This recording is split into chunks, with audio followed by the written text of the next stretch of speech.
I'm sure they say he's one of their best friends. There's something different about it. The quarterback-center relationship is unlike any other in sports.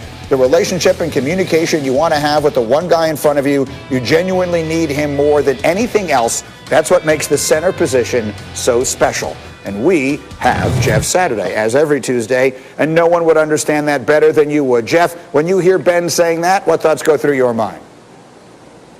I love it, man. It's so true. You know, I'm so appreciative that he said that about his guy. Pouncey has been such an incredible player for the Steelers, but that he's talking about their relationship off the field is as important as it is on the field, just means a ton. And I know Pouncey would say the exact same thing about Roethlisberger. Look, I played with Manning for 13 years, man, and that relationship is like none other. And I think it's unique, Greeny, because when you think about with quarterbacks, you often think about their receivers, but the center is a guy who we don't really need anything from the quarterback, right? So our relationship is genuine. We don't have to be nice because we're not expecting him to give us the ball, right? We don't have to pull on him to try to get something. You know what I mean? It's one of those things. But all the meetings that you have, I mean, think about it this way: you start every practice with center quarterback exchange. That means it's just the two of you, maybe your quarterback coach or offensive coordinator. You're talking about the practices, the schemes, all the different things as you lead up to the week.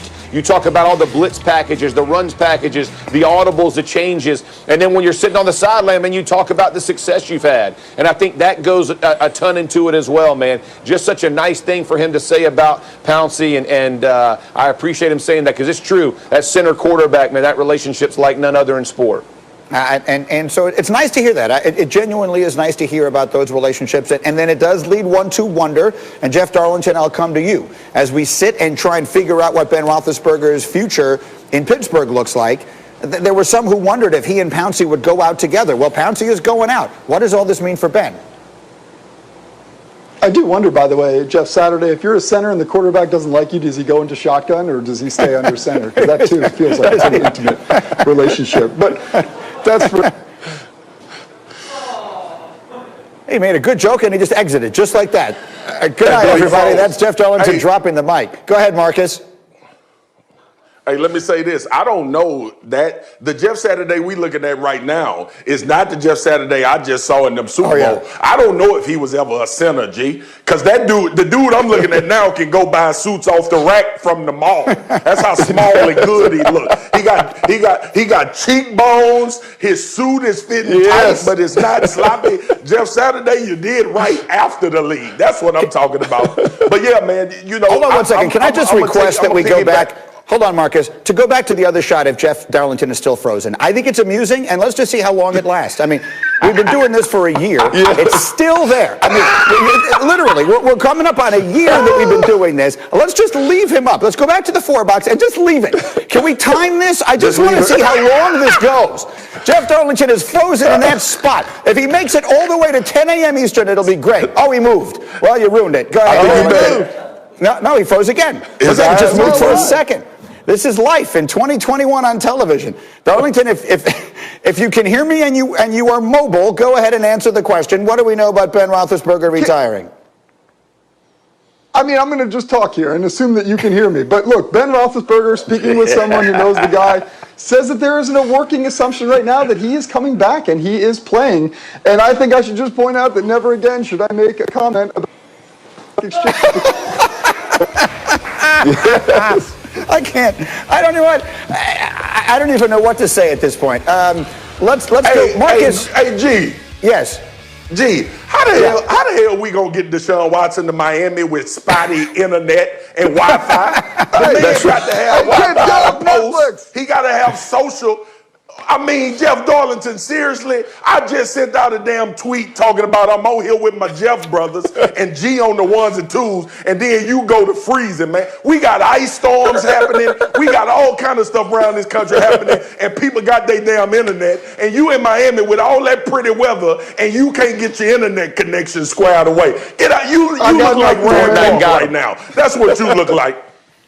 Yes. And so I thought that was amusing. I hope you enjoyed it at home as well. Let's go to our next team here, and that would be the Super Bowl champs, the Tampa Bay Buccaneers, who will be aiming to do something no team has done in nearly 20 years, and that is win back-to-back Super Bowls. Tom Brady was the last to do it in 03 and 04. Tampa has a projected $20 million in cap space and a number of notable free agents they need to resign. For example, the front seven that sacked Rodgers and Mahomes a combined 8 times in the playoffs, 3 of them are open to sign, including Shaq Barrett, who played on the franchise tag last year. Offensively, big-time wideouts Antonio Brown, Chris Godwin, and, of course, Brady's best friend Bob Gronkowski are all in need of new contracts. So, last week, when his internet was better, Jeff Darlington floated this idea here on Get Up.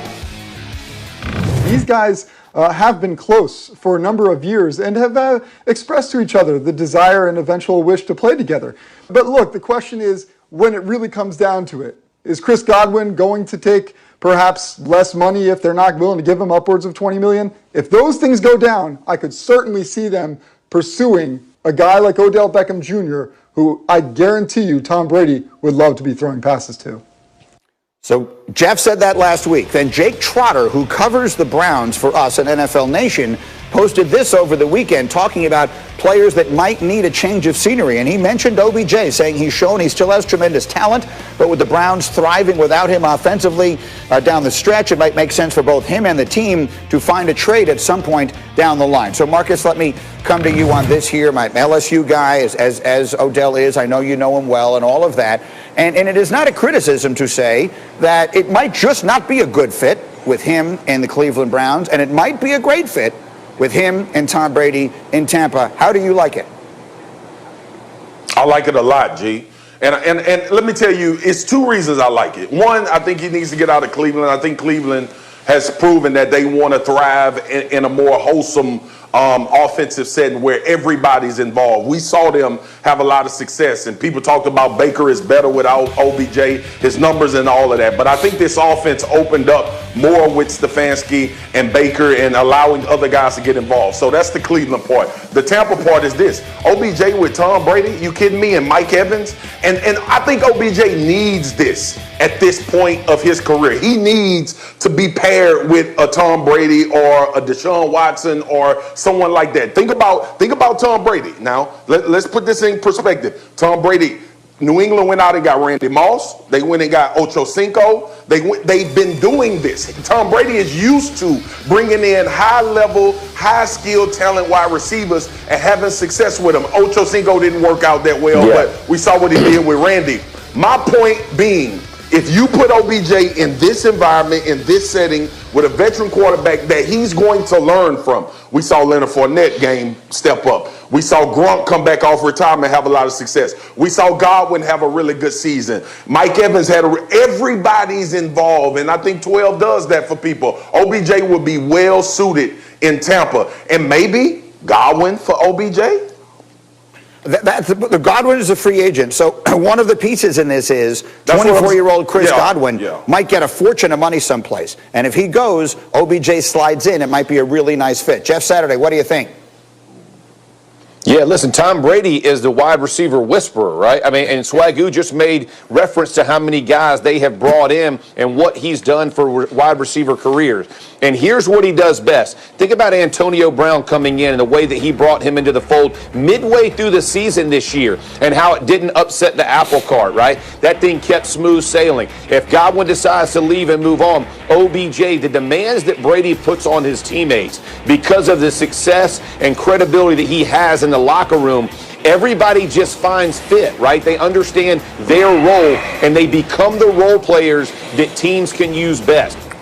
OBJ would be that type of receiver for him. You bring him in, hey, here's a role you're going to play. Antonio Brown's got this. Mike Evans has this. Gronk has this, right? I mean, just keep placing them down the line. You saw the way Fournette found form in Tampa Bay as the year progressed. That's the greatest part about having Tom Brady, is it's not an emergency. You'll watch them progress and get better as the season goes on, and he just rides the wave as they get there, as they get closer and closer to the playoffs and potentially Super Bowl. I think it's a fantastic fit for him, and I think it would serve his career, that being OBJ, so well to get under a guy like Tom Brady for the leadership that he presents. Could be really fascinating, a possibility here. Guys, stay with me. We have much more football to go, but we have